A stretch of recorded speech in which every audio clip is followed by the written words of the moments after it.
उधार पैसे दिला देगा। जब वो पति नहीं दे पाते पैसे तो कहते अपनी औरतों के लिए क्या एक रात के लिए हमारे पास।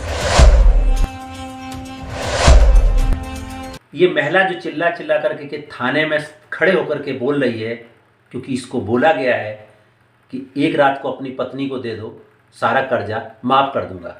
बुंदेलखंड में फिर से एक महाभारत दोहराई गई है। जी हाँ दोस्तों, नमस्कार, मेरा नाम है कुलदीप कुमार और आज हम आपके साथ एक कहानी लेकर के आए हैं। बुंदेलखंड के सिवनी गांव की घटना, जहां एक महिला, जो अभी आप वीडियो देख रहे थे, चिल्ला चिल्ला करके पुलिस थाने में दरोगा के सामने बोलती है कि साहब, मेरे पति जबरन मेरा उत्पीड़न कर रहे हैं और मुझे दूसरे के घर जाने के लिए मजबूर कर रहे हैं। ये घटना मरौनीपुर कोतवाली थाना क्षेत्र के कुआं गांव सावनी की घटना है, जहां के कुछ दबंग लोग, महिला ने चिल्ला चिल्ला करके, आगे भी हम आपको पूरा वीडियो सुनवाएंगे जिसमें आप सुन पाएंगे, देख पाएंगे कि किस तरीके के महिला के साथ जाजती की गई है।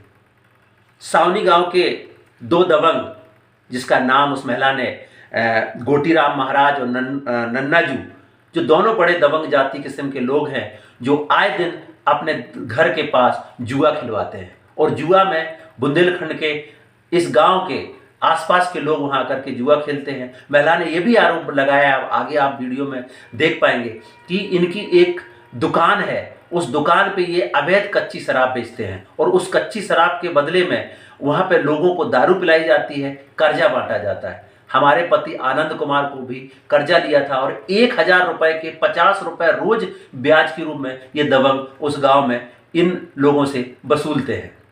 दीपावली के समय पे तो तमाम लोगों ने कर्जा लिया, जुआ खेला। वही इस गांव में आज फिर से हुआ और उन्होंने उसके पति, जो महिला अभी आप बयान सुन रहे थे, आगे भी उसकी पूरी घटना हम आपको सुनवाएंगे, दिखाएंगे। जब महिला के पति से, आनंद कुमार से, इन लोगों ने कहा कि 3000 रुपए हमारा कर्जा वापस करो। पति बोला कि मैं कर्जा नहीं दे सकता, मेरे पास कुछ भी नहीं है, मैं जुआ में सब कुछ हार गया। तो उन्होंने सीधा बोला कि आप कर्जा नहीं दे सकते हो तो एक रात के लिए अपनी पत्नी को मेरे घर पे छोड़ जाओ, तुम्हारा कर्जा माफ कर देंगे। आप सोच सकते हैं, इस तरह की घटना अगर आपके आंखों के सामने से गुजरे तो आप कैसा महसूस करेंगे। आप इस वीडियो को फिर से सुनिए। उधार पैसे दिला देगा। जब वो पति नहीं दे पाते पैसे तो कहते अपनी औरतों के लिए क्या एक रात के लिए हमारे पास।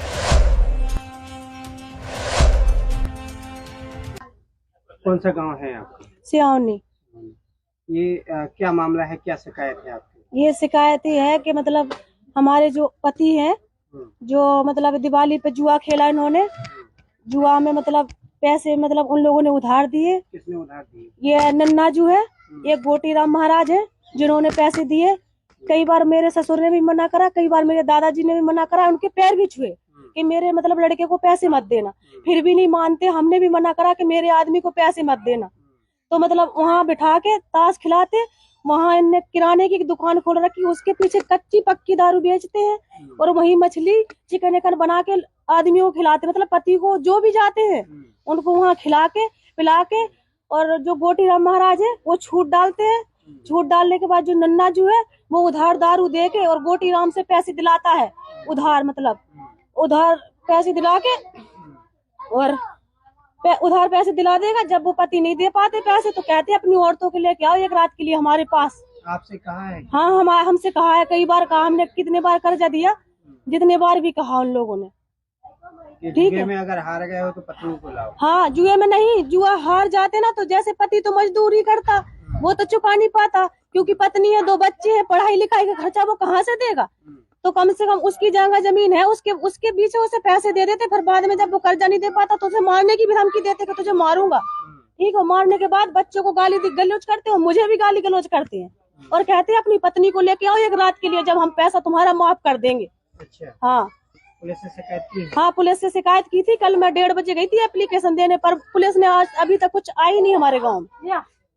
मीडिया के सामने, पुलिस के सामने अपनी आप बीती बता रही है, क्योंकि आज शाम को उसका पति दारू के नशे में जब घर आया, उसको पीटने लगा तो उसने कहा कि क्यों मार रहे हैं। उन्होंने कहा आज मैं जुआ में सब कुछ हार गया, यानी कि तुमको भी हार गया हूं, तो आज की रात तुमको उन दबंगों के घर पे जाना पड़ेगा, जिसके नाम अभी वो महिला पुलिस और मीडिया के सामने ले रही थी।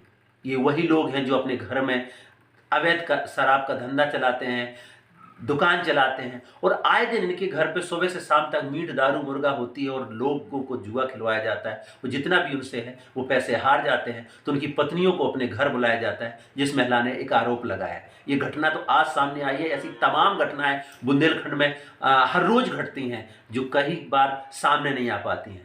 आज भी वही हुआ। इस पति के जब उन्होंने 3,000 रुपये मांगे, क्योंकि ये दबंग लोग 1,000 रुपये का 50 रुपये प्रतिदिन का ब्याज लेते हैं। आज वो पति जब 3,000 रुपये नहीं दे पाया तो दबंगों ने कहा अपनी पत्नी को लेकर के आओ। जब इनका पति आनंद कुमार घर आता है, पत्नी से बोलता है कि आज आपको उनके घर पे जाना पड़ेगा। पत्नी मना करती है तो उनके साथ हैवानियत करने लगते हैं, उसकी पिटाई करने लगते हैं। उसको बोलता है कि मैं तुमको हार गया हूँ, आज तुमको जाना पड़ेगा। आज़ाद भारत के 75 साल के आज़ाद भारत में आज हम उस महाभारत की घटना को फिर से चर्चात होते इस बुंदेलखंड के सिवनी गांव में देख पा रहे हैं। बुंदेलखंड के झांसी जनपद के मौरानीपुर कोतवाली थाना क्षेत्र के हुआ गांव के सिवनी गांव की ये घटना है, जहां की इस महिला ने जब उसके साथ प्रताड़ना बढ़ती गई, रात में ही वो प्रार्थना पत्र में अपनी चिट्ठी को लिखते हुए उस थाने में पहुंच गए। मैं उस महिला के बयान और उसकी चिट्ठी और उनके तमाम दस्तावेजों को आपके सामने रख पाना मुश्किल हो रहा है। उसके ये 2 वीडियो जो अभी आपने देखे हैं, इनसे आप समझ सकते हैं कि घटना की गंभीरता कितनी है। फिलहाल उस महिला ने अपने आवेदन को पुलिस को दे दिया है और मौरानीपुर कोतवाली थाना पुलिस झांसी की इस घटना की जांच और छानबीन में जुट गई है। अब देखना ये है कि इस महिला के साथ न्याय होता है कि नहीं होता है, और इस तरीके की घटनाएं जो भी हो रही हैं, जो भी इनके दोषी है, जो भी इस तरीके की घटनाएं करा रहे हैं, वो इस पे लगाम लग पाती है या फिर बुंदेलखंड में आज भी महाभारत होती रहेगी, जो कि इस आज़ादी के 75 साल के भारत में आज फिर से बुंदेलखंड में इसके झांसी जनपद में महाभारत को दोहराया गया है। और वही बात बोला गया है कि एक रात के लिए अपनी पत्नी को दे जाओ, सारा कर्जा माफ कर देंगे। आखिर ऐसी घटनाएं कब तक होंगी, कब इन घटनाओं पे विराम लगेगा? आज की कहानी में इतना ही, कल फिर मिलेंगे। तब तक के लिए नमस्कार, जय भीम, जय संविधान।